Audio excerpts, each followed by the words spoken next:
Hey folks, Moose Fishing here. I'm in a beautiful place. I'm here in Muir Woods National Park. It's a great spot, part of your wild heritage, just north of San Francisco, California.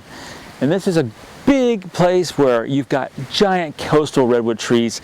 This is a place that really screams for ultrawides, and nothing is better than, I think, the 16 fisheye for the moment. Now let's talk about the 16 fisheye lens.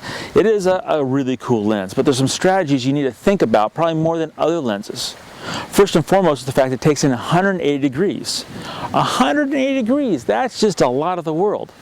Well, the first thing you think about is hand holding.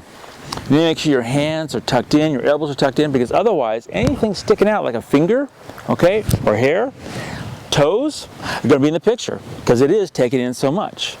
Probably why I use it handheld more than on a tripod, because a tripod, you're often going to have a tripod leg in the frame. Next thing that 180 degrees is going to take in is a lot of light. So I sit here and put it up and take a picture. I can see a lot of light that might just be causing me a problem with my exposure. Let me show you what I'm talking about. So I'm looking at my monitor here.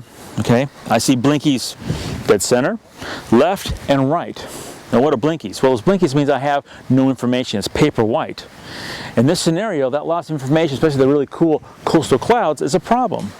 So I'm going to have to deal with this huge exposure range that 180 degrees records in one click. HDR and 16 kind of goes together because I have to compact the exposure. Another thing to think about with that 180 degree coverage is the fact that elements on the outside of the frame will start curving, the fisheye look. There's ways of minimizing it. First way is just take the camera and shoot with the horizon line dead center through the frame. When you do that, you minimize everything that's going on there. Now you want to exaggerate it, you tilt the camera up or down. You're changing the curvature all the way around of what's going on, especially that of the earth. Now since the earth is curved this way, tilting the fisheye down often is not a desired look. Last thing about the 16 fisheye I want to talk to you about is the front element.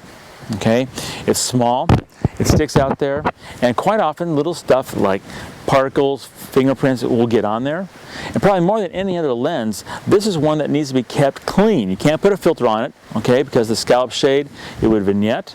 All right, so you want to keep it clean because light is going to hit it because it's taking in so much of the world, and that is going to cause diffraction, little UFOs, elements in the photograph you're not going to want to deal with in post. So it's easier just to keep it clean. It's a great little lens. It's small, it's stubby, it's easy to carry around, and I wanted one for a long time. Luckily, my family, who loved me so much, gave it to me as a present because, let me tell you, it's a great lens. That's a 16 fisheye. Thanks for coming by.